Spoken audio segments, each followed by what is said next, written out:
Hi, welcome to the Art of Patient Communication.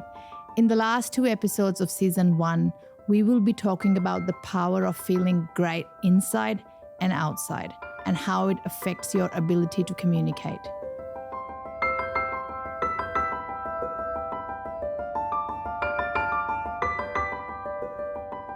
In this episode, we will be talking about the inside. Today, I will be interviewing Mikayla and Russell, founders of Coaching Society, who have evolved the fitness industry by giving it a fresh and sustainable approach. Because as health professionals, we must try to practice what we preach. Hello, Russell and Mikayla. How are you? Yeah, very well. Thank you, Kritika. Thank you very much for having us on. No, fantastic. Thank you so much for joining me. I'd like to start with both of you to take me back where your journey began and how are you here with Coaching Society now?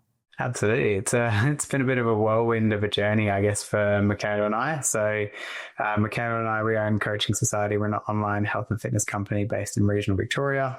We started off, both of us, in the fitness industry, working on the gym floor as personal trainers, which we realized quite quickly that there was a limited capacity for the number of clients that we could coach at that time in person because there was only a certain number of hours in the week. And transitioned into more of the online space, which became a thing more so around COVID time. Yeah. And then decided to join forces and start Coaching Society in the online world. Yeah, which quickly grew into a company, a team, and now we're servicing over 500, clients around the globe, which is very exciting for us. And joining forces was definitely the best thing that we ever did because we both have different skill sets. Yes. We often get the question of how do we do this? But yeah, I think it's one of our biggest superpowers. Yeah. Yeah. Fantastic. You're serving 500 plus clients and you have obviously worked with thousands of people over the time. What are the most common challenges or excuses that you hear from people for not having to follow the fitness regime or the diet or, what are they? Yeah, I think probably 2 or 3 that spring to mind instantly. The first one is always time. Yeah. Like people are always complaining about not having the time to work on their health and fitness. And they haven't got it in their day. They haven't got it in their week. And then the other one is motivation. People always saying like they're really lacking motivation, which I think are both come down to like having clear set goals. If you have a clear set goal that you're working towards, you will understand that you then make that a priority. So you make the time and you will be more motivated because you've got something that you're working towards. But they're definitely 2 things that I do pop up really, really consistently. Mikayla, have you got any others? Yeah, 100% time. I mean, there are other limitations like injury or illness, those sorts of things. But I think with the more holistic approach that we deliver within coaching, it does help to overcome any kind of barriers that one might be faced with, whether that be motivation, so mindset-based, physical, whatever it is. What's your insight on, these diets that come along or these challenges or the short-term diets? And so how you said, Russell, about setting a set goal. I believe like I was the same at some point, like you only have a short-term goal and then you slip off a whole routine because you don't understand the system quite well. You don't understand how diet plays a role. You don't understand how having the discipline maintains the goal. So how does the Coaching Society or how does your structure work to help with that? Yeah, for sure. So what we generally do with all of our clients is we sit down and set a lengthy goal, like 12 plus months at least, because that gives enough time to set really good habits in place that people can maintain for a lifetime. Then like if someone can maintain something for 12 months or more, then we know that they're going to be able to maintain that for 5 to 10 years or further. Yeah. We still set short-term goals because people are quite short-sighted when it comes to goals, but having something long-term that those short-term goals will compound into is really crucial. Yeah. But then the other thing that we do really make sure of is that can we put everything that we are instilling on a daily basis into our clients' lifestyles? Yes. Like make it fit into their lifestyle, not make it become their lifestyle, because otherwise like they won't be able to stick with it for the long term. And like a really instant one that pops to mind when you mention about like these kind of short-term fixes is 75 hard, where you have to do a workout in the gym and you have to do a workout outside every day for 75 days and track your calories and everything like to a T. And it's really, really intense for a short time frame. We're more around like, instead of 75 hard, like, can we get 365 sustainable and 365 days of the year of something that is achievable rather than that kind of overachievement in a short term, all towards that long-term goal. I think naturally as well, us as a team of coaches, we have all come from a background of falling victim to diet culture. And that's something that all of us work really, really hard to help educate our clients around, and why we're going to leave that in the past and not carry that forward. So just self-awareness, or just talking about diet culture and talking about these different fads, you know, 75 hard, going on the keto diet, going low carb, why that isn't like sustainable, and then just constant education as to like backing those resources up or backing that research up, so that they see the bigger picture, so that we can do 365 days semi-easy. Something that we like realize is that we coach everyday human beings. We don't coach high-end athletes who don't have jobs. We coach people who have normal 9-to-5 jobs, or they might do shift work, or they might have 3 kids and they've got everything else going on. So these things like low-carb dieting or keto dieting or intermittent fasting are really hard to fit into people's lifestyles when they've got like meals out with friends, or they've got to kind of eat meals with their kids, or different things that they have going on. It's not sustainable long term if they do want to maintain their normal lifestyle. Yeah. And I think I personally, from my journey, I struggled with that, because I have been on these diet, or I used to drop the whole thing because I could not do that for my kids. I had to cook 3 different meals, you know, whether it's for Jimmy or for my kids. And then I would like, nah, this just goes out the window. Whereas in your approach, what I see is you're educating your clients so you can actually pass on some good habits even to your family, right? Which is a 100%. Good thing, isn't it?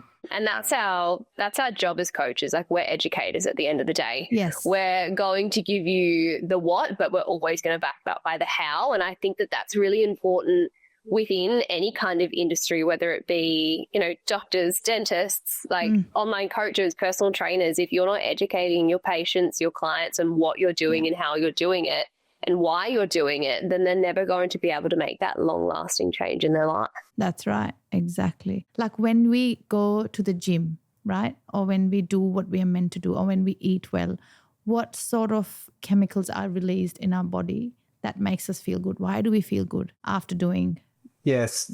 So when you go to the gym, or when you follow a good nutritional plan, like you'll have that dopamine here and those endorphins that get released that give you that positive feeling.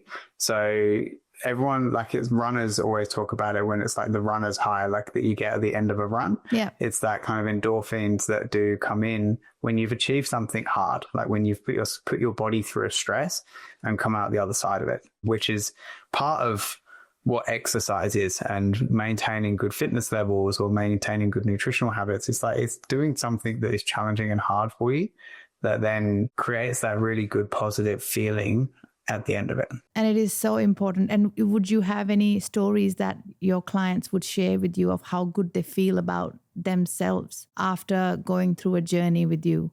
Mikayla, I think the photo shoots are definitely a big one that we do. Yeah, I want to know 100%. A part of a part of what we do, and this is completely not accidental, but it wasn't a part of our business plan, I guess you could say, when we started coaching Sadi. But we host every 3 months like a body confidence photo shoot where people who have gone through incredible transformations, you know, they might have like lost 30 kilos or found like a newfound confidence or anything like that. They get in front of a camera and then they get their photos taken and they see these images and they actually don't recognize the person who's looking back at them. Yeah. And I think that that's a really good celebration as to what someone can achieve if they just go all in, if they focus in on their health. That's like one incredible story.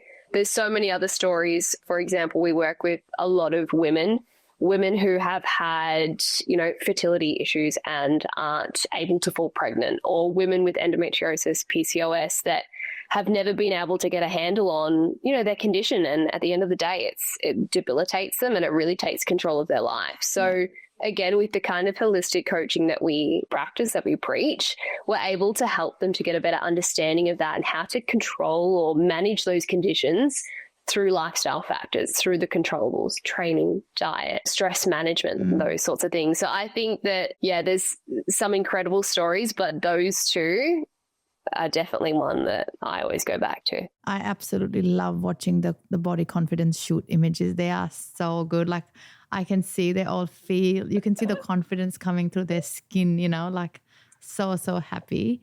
As role models, the two of you, like, do you yourself face challenges when going through the whole routine of gym? I'm sure like you both have your own struggles as well, like everybody else. And how do you overcome them on sticking to that plan? Yeah, I can definitely testify for the fact that like people think about us being in the health and fitness industry and they look at us and go, oh, it's easy for you because we show up and we kind of get our workouts in and we follow a nutrition plan and everything. And like people think it's easy for us. It's definitely not. And it's definitely something that I've kind of struggled with over the last 2 or 3 years of making sure that my own health and fitness is a priority. And the way I've started doing that is putting myself in the lens of what would I say to my clients or what would we say to our clients as a collective, and trying to set, for example, with our training sessions in the week in the gym, trying to set them as like appointments in our calendars so that we don't miss appointments. Like we wouldn't miss an appointment to come and see you to the dentist, except for today, Mikayla, when you turned up late up early to your appointment with Jimmy. Jimmy was. I did. But Sure he'll be fine. you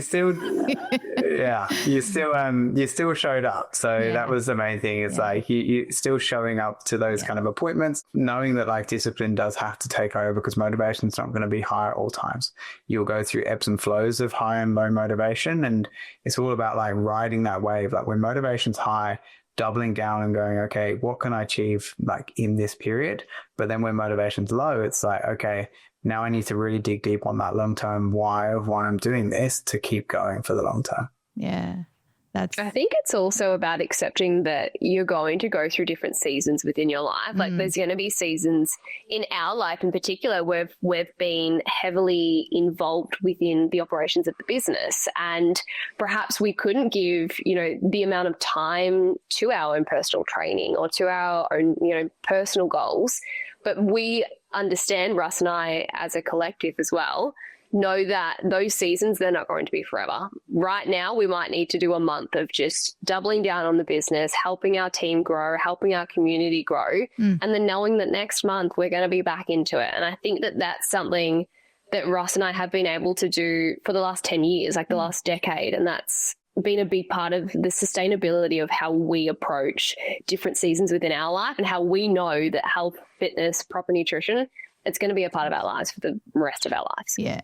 Like it's not a 2-day thing that I'll do it just to feel good. It's forever. Yeah. And both of you said that. I think it's about accepting that this is how the life is going to be. It's never going to be a straight line. And you just have to change. And for me, so when I turned 40, I lost like about 14 kilos of weight and I hit the gym. And one thing that resonated with me coming from India was something to do with cricket. So there was Sachin Tendulkar. I don't know if both of you are aware of Sachin. Oh, I know Sachin Tendulkar. And, when Sachin joined... Russ is a big cricket fan. Oh, is he? And when Sachin... So the reason I moved over from the UK was to play cricket. So I'm a cricketer. And that's why I came over from England is to play cricket. So, Right. I played semi-professionally in England years ago. But, really?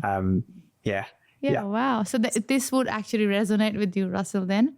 So, somebody told me that Sachin Tendulkar and, Vinod Kambli, do you know the other cricketer who joined at the same time? They were both joined cricket at the same time. But Vinod Kambli, he dropped very early in his career because he lost focus and, he got gobsmacked by the media and the coverage and he kind of failed to show up, whereas Sachin showed up every single day. And every morning when I had to go to the gym, when I'd be like, oh, I'm just too tired, I'd be like, no, I'm going to be Sachin. I'm going to show up. So that actually, it still works for me when I'm too tired. I'm like, no, I'm Sachin, going to show up. Yeah.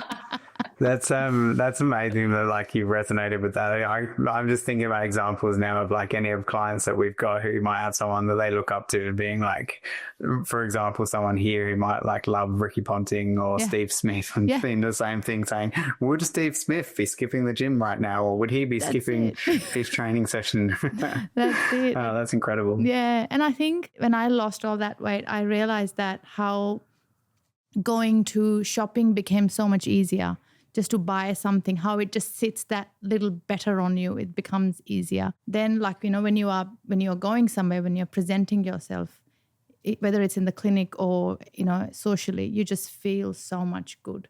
And then people around you feel good, right? Because you are so positive and absolutely. smiling and happy. And do you see that as well? Like even with yourself, when you both came into this industry, that you feel a lot more confident? Absolutely. Definitely. It's almost like a domino effect. And I experienced it personally a lot before I, you know, joined this industry, I guess you could say. But I see a lot of like myself in a lot of our clients that come through as well, in the sense of social isolation. When I wasn't feeling my most confident when I was at uni, I wasn't looking after myself. I had a completely different career trajectory ahead of me than the health and fitness space. Yeah. I didn't want to go out with my girlfriends. I dreaded going shopping to get clothes. I hated when people wanted to take photos of me. And that really did rub off on, you know, not just obviously myself, but the people around me, my friends, my family, everything. So once I started to actually focus on myself and trying to become a better version of me, my life it imploded. Like, it was incredible. And being able to draw from such vulnerability myself has been something that's been incredible to help inspire the women that work with us as well, because I can relate to them and I know how that they're feeling, because social isolation stemming from a lack of confidence, it's horrible. That's right. And it affects at so many levels, isn't it? Like at home, at work. Definitely. If somebody was feeling stuck and overwhelmed towards entering this fitness world, what would you say to them? What would be one thing that you'd say to them? Yeah.